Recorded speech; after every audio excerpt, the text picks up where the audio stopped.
बिस्मिल्लाहिर्रहमानिर्रहीम। आज GB गिलगित बल्तिस्तान में जो इलेक्शन थे वो अपने तकमील के आखिरी मराहल में पहुंच चुके हैं और PTI वहां पे वाज़ेह अक्सरियत ले चुकी है। उसके बाद PTI के बाद जो दूसरे नंबर पे हैं वो आज़ाद उम्मीदवार हैं और उनके बाद पीपल पार्टी के बाद नून लीग जो है वो उनके बड़े दावे थे। उनका जो बयानिया था वो वहाँ पे यकसर मुस्तरद कर दिया गया। इसके अलावा पीपल पार्टी ने वहाँ पे बड़े जोश व खरोश से मुजाहरे किए थे, जलसे किए थे, रैलियाँ निकाली थी, वो सारी किसी काम ना आ सकी। वहाँ के अवाम ने उन्हें मुस्तरद कर दिया। जो GB के पहले वज़ीर आला थे सैयद मेहदी शाह, उनको PTI के उम्मीदवार ने हरा दिया। अब PTI की वहाँ पे वाज़ेह अक्सरियत है और वो हुकूमत बनाने की पोजीशन में आ चुकी है। तो इस वक्त मेरे साथ मौजूद हैं सीनियर सहाफ़ी तजज़ियाकार अमानुल्लाह खान साहब। उनसे हम पूछेंगे कि GB के जो इलेक्शन थे वो कैसे रहे, वहाँ पे जो इलेक्शन का माहौल था वो कैसा था, और ख़ासकर वहाँ पे बर्फ़बारी होती रही, ठंडा मौसम था, उसके बावजूद वहाँ पे टर्नआउट 50% रहा और ये 50% मैं समझता हूँ बहुत ज़्यादा टर्नआउट रहा। लोगों ने जोश खरोश से वोट दिए और जो अब बिलावल भुट्टो ने कहा कि धांधली हुई है, तो धांधली का अब जो शोर उठेगा वो अब क्या करेंगे। हालांकि वहाँ पे जो उनके प्रिजाइडिंग जो उनके बंदे बैठे हुए थे पोलिंग स्टेशन में, उनके पोलिंग एजेंट, उनके सामने वो सारी गिनती हुई, उनको एक कापी दस्तखत करके दे दी गई और एक कापी जो RO को पहुंचा दी गई। उसके बाद जो वहाँ पे इलेक्शन कमीशन थे उन्होंने प्रेस कॉन्फ्रेंस की कि वहाँ का जो माहौल था बड़ा ही पुरअमन, साफ, शफाफ और बहुत अच्छे अंदाज में इलेक्शन हुए। तो मैं अब अमानुल्लाह खान साहब से दरख्वास्त करता हूँ, पूछता हूँ कि वहाँ पे जो इलेक्शन था GB का गिलगित बल्तिस्तान का, वो आप किस नज़र से देख रहे हैं? बिस्मिल्लाहिर्रहमानिर्रहीम। जनाब दुरुहेल साहब ने जो बयानिया दिया है गिलगित बल्तिस्तान के इंतखाबात में, हम उसे तस्लीम करते हैं, लेकिन इसकी हकीकत क्या है? हकीकत क्या है कि ये प्री पोल रिगिंग हुई है वहाँ पर और उसके तमाम सबूत जो हैं वो 2.5 माह पहले ही शुरू हो चुके थे। ये सिलसिला 2-3 माह पहले ही मरकज़ी हुकूमत ने वहाँ शुरू कर दिया। तो यानी वफाकी हुकूमत ने ये काम जो है 2-2.5 माह पहले शुरू कर दिया था, और जिसमें बहुत सारे सबूत ऐसे हैं कि जैसे देखें आखिरी वक्त के ऊपर वहाँ की जो हुकूमत थी उसके 6 अराकीन को, यानी मुस्लिम लीग नून के 6 अराकीन को जैसे मालियाती मामलात और उनके ऊपर प्रेशर डाल के अपने साथ जैसे उनको लिया गया और जो उन्होंने कारनामे बाद में किए हैं वहाँ पे, वो भी सारी गिलगित बल्तिस्तान की हुकूमत या लोगों के सामने है। दूसरी बात यह है कि देखें वज़ीर आज़म कौन होता है कि वो वहाँ के इंतखाबात के अंदर पार्टी बनने की कोशिश करे, कि उनके वज़रा बनने की कोशिश करें, और जो वज़रा ने वहाँ पे किया है कि घर घर आटे की बोरियाँ, घर घर पैसे, क्या कुछ तकसीम हुआ है उसके सबूत मौजूद है वहाँ पे है। अगर ये इंतखाबात कहा जाए कि ये जनाब अली बिल्कुल शफाफ और शफाफ इंतखाबात थे तो ये झूठ होगा, ये सच नहीं है। दूसरी बात ये है कि आप देखें कि वहाँ पे तहरीक इंसाफ सादा अक्सरियत में आई है। यहाँ तो कोई इतना बड़ा कारनामा सर अंजाम देते कि एक सादा अक्सरियत से बाहर निकलते, अक्सरियत हासिल करते और वहाँ पे हुकूमत बनाते। इतना कुछ करने के बावजूद हुकूमत पाकिस्तान का करोड़ों रुपया लगाने के बावजूद तहरीक इंसाफ की हुकूमत को वहाँ पे कुछ नहीं मिल सका, ये हकीकत है। दूसरी बात यह है कि बिलावल ने जैसे इन नताइज को मानने से इनकार कर दिया है, तो इसलिए इनकार कर दिया है कि ऑन ग्राउंड जो चीज़ें नज़र आ रही थी वो इंतखाबात में नज़र नहीं आई। पहली बात है कि वहाँ पे जो वोट कास्टिंग हुई आप उसे देख लें कि 50% पे हुई है और लाइनें लगी हुई थी, लोगों को वोट कास्ट नहीं करने दिया गया। हाँ, उन्होंने कहा जो लोग अंदर आ चुके हैं। देखिए, एक तो वहाँ पर बारिश, बर्फ़ और मौसमी हालात भी सामने आ गए लेकिन उसके बावजूद वहाँ जो अमला पहुँचा है वो इतना लेट पहुँचा है कि वहाँ पे टोटल वोट कास्ट नहीं हो सका। अब इसका जो सादा सा हल हमारे सामने आ रहा है कि ये देखा जाए कि कितने परसेंटेज पे ये वोट पड़े हैं। क्या 50-40 पे पड़े हैं? अगर 50-40 पे पड़े हैं तो इन इंतखाबात को कालदम करार दे दिया जाए और दोबारा इंतखाबात कराए जाए। अच्छा खान साहब, अभी आपने कहा कि इंतखाबात को कालदम करार दे दिया जाए। मैं समझता हूँ कि वहाँ पे तारीख के ये सबसे साफ शफाफ और पुरअमन इलेक्शन थे। इतनी सर्दी में लोग वहाँ पे घरों से निकले और 50-60 साल के जो बुज़ुर्ग थे वो पोलिंग स्टेशन पहुँचे, अपना वोट कास्ट किया।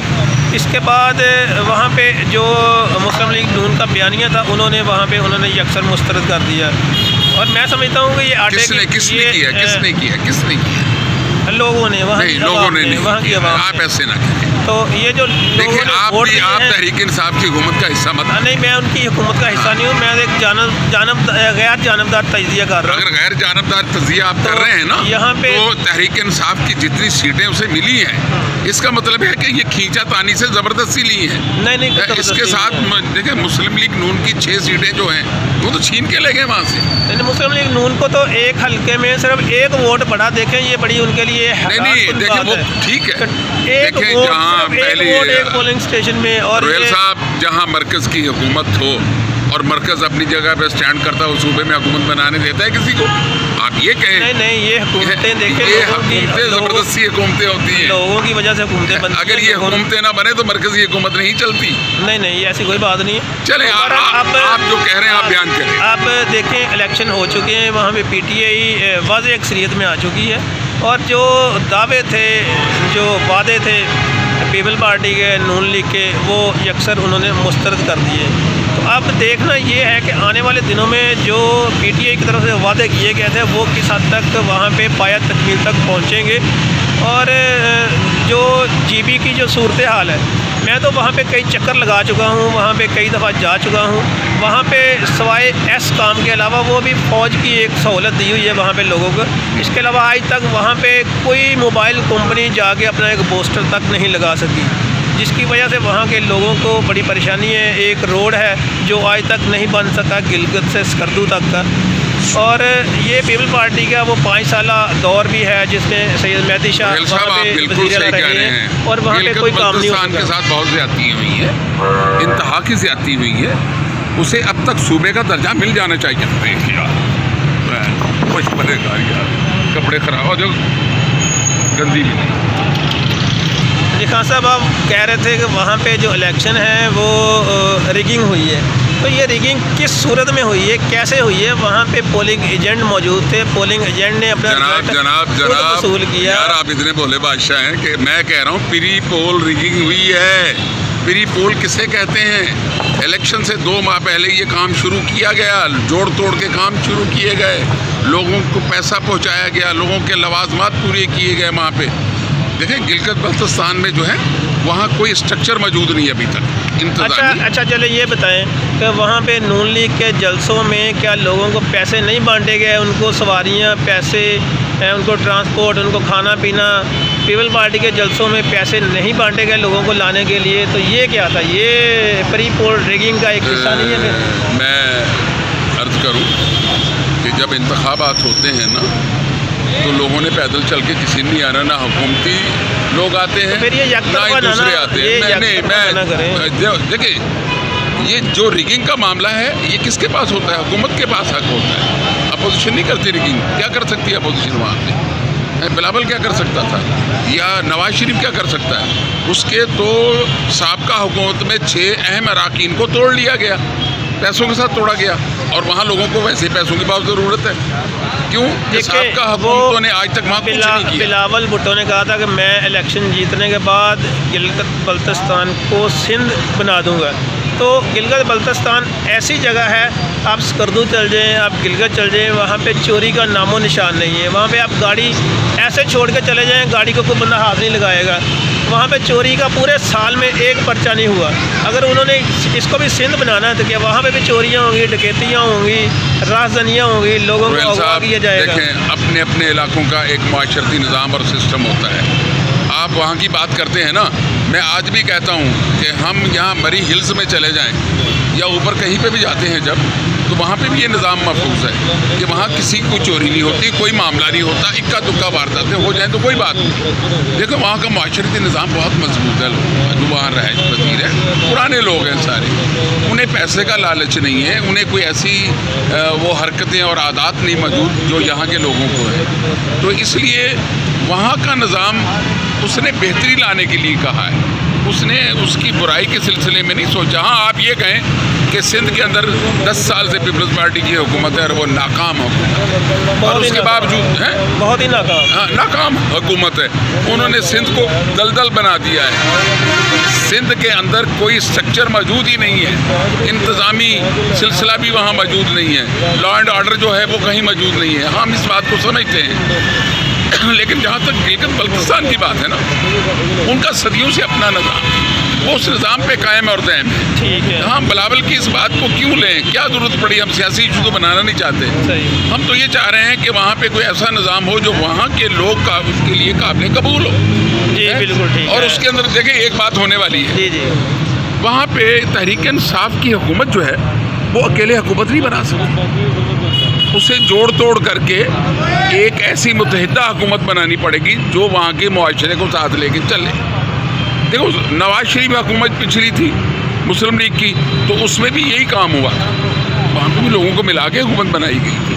तो इसलिए हमें उम्मीद है कि जो कुछ हुआ है अब इसको इशू मत बनाया जाए, सियासी ग्रोह इसको इशू बना के वहाँ के हालात को ख़राब मत करें।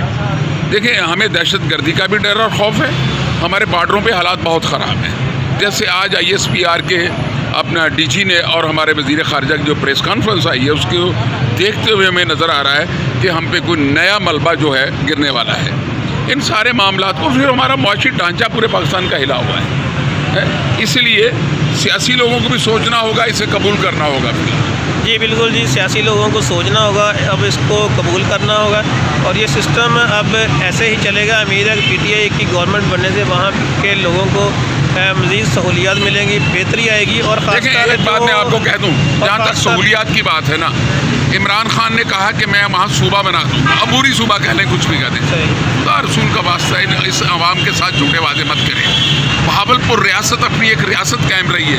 हम जब से पाकिस्तान बना है हमने कहा कि इस रियासत को रियासत का दर्जा दिया जाए, लेकिन मौजूदा हुक्मरानों ने भी नारेबाजी की है, कभी भी उसको सूबे का जो है हकूक उसको नहीं मिल सकता। बहावलपुर का इशू कुछ और है और गिलगित बल्तिस्तान का इशू कुछ और है। उम्मीद है कि जो खान साहब ने वादे किए थे उस पर वो पूरा उतरेंगे और जो आने वाली गवर्नमेंट है वहाँ पे गिलगित बल्तिस्तान में PTI की गवर्नमेंट बनेगी और उम्मीद है कि वो बेहतर काम कर सकेंगे और लोगों को रिलीफ मिलेगा। खासकर जो गिलगित से स्कर्दू तक का रोड है वो भी अब जल्दी पाया तक पहुँच सकेगा। थैंक यू दोस्तों, इनके साथ इजाज़त दीजिए। अस्सलाम वालेकुम, अल्लाह हाफ़िज़।